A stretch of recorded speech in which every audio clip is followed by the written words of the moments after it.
And what would you say then in this specific time? What's one of the hardest things about being a planner in 2026 that nobody outside of the industry actually understands? As planners, we have so many layers to us from not only serving our clients, but we're also serving our vendor partners and all of the logistics. We're serving, the secondary people that are in the planning process. So your immediate client, the couple is your primary responsibility, but then you have the secondary responsibilities of their parents or their grandparents, whomever they're going back to talk to about everything that you just told them. Now they're involved in some point. And then after that, on the event day, it becomes all of their guests are at the wedding. So our layers continue to stack and stack and stack throughout the process. And it's just, things can be a challenge. But again, it's setting our boundaries, being able to communicate professionally, getting people to stay on track. Because I will tell you, and it's for someone that's been in business for 20 some years, I could tell, like, okay, when I start getting flustered, it just lets me know, okay, something is not on track. What is it that Yeah. I'm not doing right? Let me take a moment, gather myself, reflect on me as the business owner to see what it is that I'm doing wrong.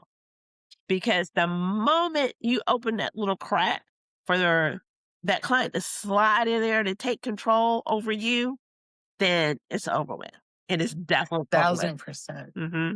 1,000%. And it's a growth in leadership. Mhm. Like it's one of those things where, yes, it's about creating these beautiful moments, but there's also the behind the scenes of like you stepping into being a leader. Cause ultimately it doesn't matter. We're talking about your event assistants.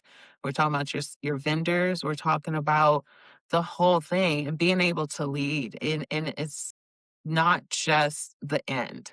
Like it's so many other components, which I think that when someone just jumps in, either because, oh, I did my own wedding, I can do, others for them, is understanding that the growth in leadership is essential Mhm. to be able to make it over 10 years. Like I think that was one of the biggest things I had to learn within like the first 3 to 4. Something happened in the type of events that I do.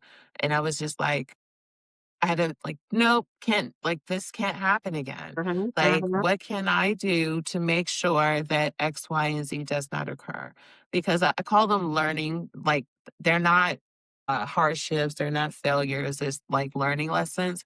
So that's something that earlier in my event journey, I had to sit here and think like when something doesn't go the way that I intended it to go, there's something to always learn Mhm. so that that doesn't happen again. And you have to be like be able to be introspective Mhm. to be able to be continuous, which is so important in this day and age where again, before when someone was disgruntled, there was no way to replace, what where you about to put that? Nowhere. Like you only had yellow pages.